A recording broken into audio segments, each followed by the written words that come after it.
పచ్చటి అడవులు, కొండల మించి దుంకే జలపాతాలు, ప్రకృతి అందాలు చూస్తానికి టూర్లకు పోతుంటారు.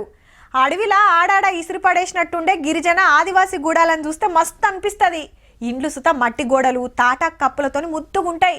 పోయినోళ్ళంతా టిక్క టిక్క ఫోటోలు కొట్టి సోషల్ మీడియాలకు ఎక్కిస్తూనే ఉంటారు. పలానా అడవిలా పలానా గిరిజనుల ఇండ్లు చూడుర్రి ఎట్లున్నాయో అని.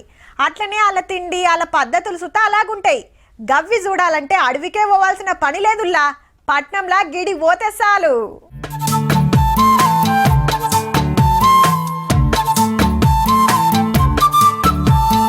పక్క ఇదేదో గిరిజన గూడమే అనిపిస్తుందిలే, కానీ మంచిగా చూడుర్రి. ఆదివాసి గూడాన్ని అమాంతం ఎత్తుకొచ్చి పట్నంలో దించినంత పనిచేసిండ్రు. హైదరాబాద్ మాసప్ ట్యాంక్ తెలుగు సంక్షేమ భవనంలా గిరిజన కేఫ్టేరియా పేరుతోని హోటల్ తెరవబోతుర్రు ఆఫీసర్లు. అట్లాని బయట దొరికే తిండి ఏముండదుల్లో. హగో వెదురు బొంగులు, తడకలతోని గోడలు, గడ్డి, ఎట్టిగడ్డి, తాటి కమ్మలతోని మీదుంగా కప్పులతోని అచ్చం గిరిజనుల ఇల్లున్నట్టే ఉన్నది కేఫ్టేరియా. కురిశిలు సుత నులకతో నలినాయి, ఎదురుతోని వేసినాయి. పట్నంలా ఎన్నో థీమ్లతోని హోటళ్లున్నాయి. సర్కారోళ్ళు మాత్రం గీ ఇకమతి చేసిండ్రన్నట్టు.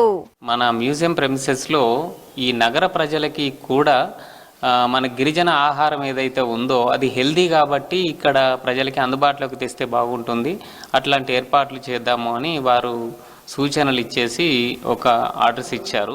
ఇప్పటికే జొన్న రొట్టె, చిరుధాన్యాలతో చేసిన తిండ్లు చాలా మంది కాయిషేస్తున్నారు.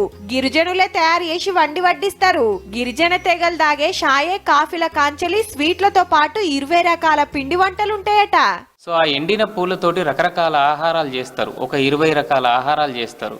అంటే దాంట్లో లడ్డు ఉంటుంది, స్నాక్స్ ఉంటుంది, రొట్టె ఉంటుంది, గారె ఉంటుంది, పొర్రిడ్జ్ అంటే అంబలి లాంటిది ఉంటుంది, నూనె కూడా ఉంటుంది, చివరికి ఇప్ప కళ్ళు కూడా ఉంటుంది.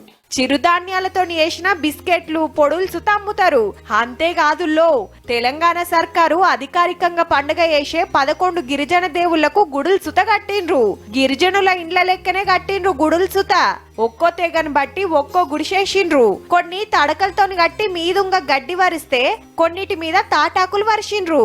అబ్బా, ఎమ్మటే పొయ్యి రావాలే అనిపిస్తుంది కదా. వెంటనే మాకు ఫోన్స్ రావడం జరిగింది. ఎప్పటి నుంచి మీరు అందుబాటులోకి తెస్తారు, ఎంత మేము ఇంటికి తీసుకుపోవచ్చా లేకపోతే ఇక్కడ మాత్రమే తినిపోవాలా, ఇట్లాంటి స్పందన ముందస్తుగానే మాకు వస్తున్నది. కాబట్టి డెఫినెట్గా దీనికి గిరాకీ ఉంటుంది అని నమ్ముతున్నాం.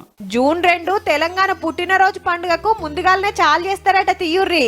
గిరిజన వంటకాలు కుమ్మాలనుకునేటోళ్ళు తయారుండుర్రి మరి.